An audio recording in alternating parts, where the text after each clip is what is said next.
ముఖ్యంగా ఈరోజు ఇక్కడికి పిలిచినందుకు గ్లోబల్ ఎన్ఆర్ఐ అసోసియేషన్ వాళ్ళకి నా ధన్యవాదాలు.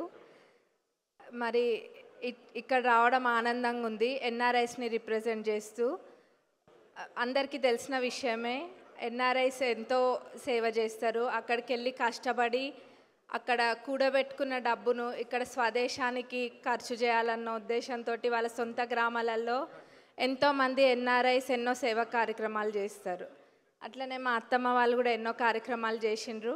అదే ఇన్స్పిరేషన్ తీసుకొని నేను కూడా తప్పకుండా చేస్తా. ఇంకా చాలా కొన్ని చోట్ల ఇంకా వెనుకబడి ఉన్నాయి కొన్ని ప్రాంతాలు, వాటన్నిటిని కూడా ఇప్పుడు కాంగ్రెస్ ప్రభుత్వం మేము తప్పకుండా మంచిగా చేస్తాం. అట్లనే ఎడ్యుకేషన్, హెల్త్ ఇవి చాలా ఇంపార్టెంట్, వీటిపైన ఫోకస్ చేస్తాం. మరి ఎన్ఆర్ఐస్ని తక్కువ అంచనా వేయద్దు. ఎన్ఆర్ఐస్ తలుచుకుంటే ఏమైనా చేస్తారు, అవునా? మరి నేను వచ్చి నెల రోజులే అయింది, అంటే మా అత్తమ్మ 6 నెలల నుంచి కష్టపడుతుండ్రు. నేను అక్టోబర్ 26కి రావడం జరిగింది. మరి అట్లనే ప్రజలందరూ గెలిపించిండ్రు. వాళ్ళకి కావాల్సింది నమ్మకం, పనులు చేయడం. మనకి మంచి హృదయం ఉండి మనం సేవ చేయాలనుకుంటే ఎక్కడైనా రాణించవచ్చు అనడానికి నేనే ఉదాహరణ. ఎందుకంటే నేను వచ్చి నెల రోజులకే గెలిచిన కాబట్టి.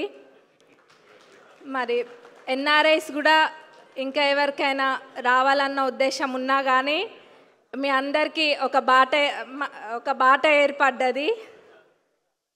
ఇంకా యూత్ కూడా చాలామంది ఉన్నారు. యూత్కి కూడా ఒక యూత్ ఐకాన్ లాగా అట్లనే మా నియోజకవర్గాన్ని ఒక రోల్ మోడల్ లాగా తీర్చిదిద్దాలని నేను అనుకుంటున్నా. తప్పకుండా కూడా అది చేసి చూపిస్తా.